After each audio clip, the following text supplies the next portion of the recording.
அனைவருக்கும் வணக்கம்.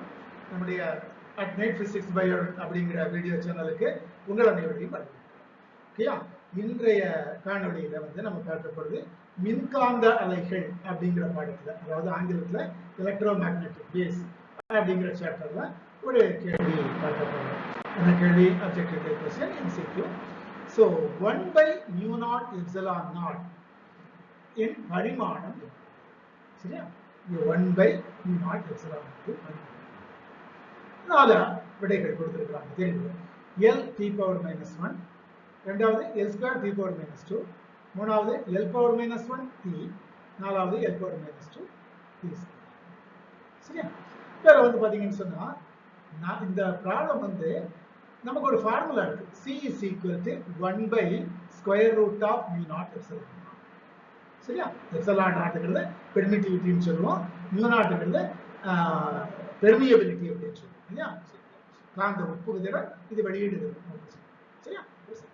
வேலை பாத்தீங்கன்னு சொன்னா இந்த ஃபார்முலா, இந்த ஈக்குவேஷன் சமன்பாடு தெரிஞ்சதுன்னா இந்த கேள்வி ரொம்ப ரொம்ப சிம்பிள். இது தெரியலைன்னு சொன்னா போடுறது ரொம்ப ரொம்ப கஷ்டம். ஓகேயா? சரி. So C = 1/μ0.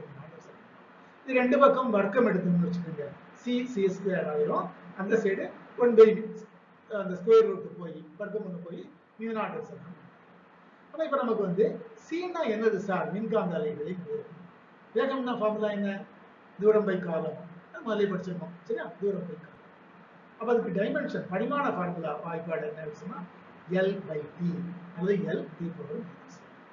ஸோ C-னுடைய பரிமாணம் L⁻⁻1. அப்ப C² பரிமாணம் எவ்வளவு? L⁻⁻1 தான் ஹோல் ஸ்கொயர். அந்த ஸ்கொயர் உள்ள கொண்டு வந்தா என்ன வரும்?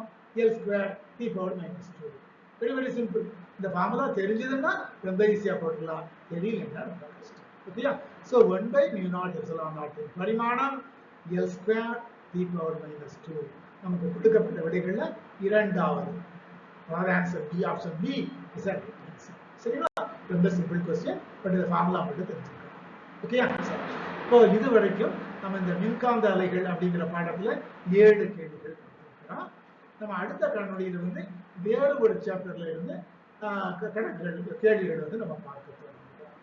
தேவைப்பட்டால் பிற்காலத்தில் இதே மின்காந்த அலைகள்ல மேலும் கேள்விகள் நம்ம டிஸ்கஸ் பண்ணலாம். ஓகேயா? அதுவரைக்கும் அனைவருக்கும் நன்றி, வணக்கம்.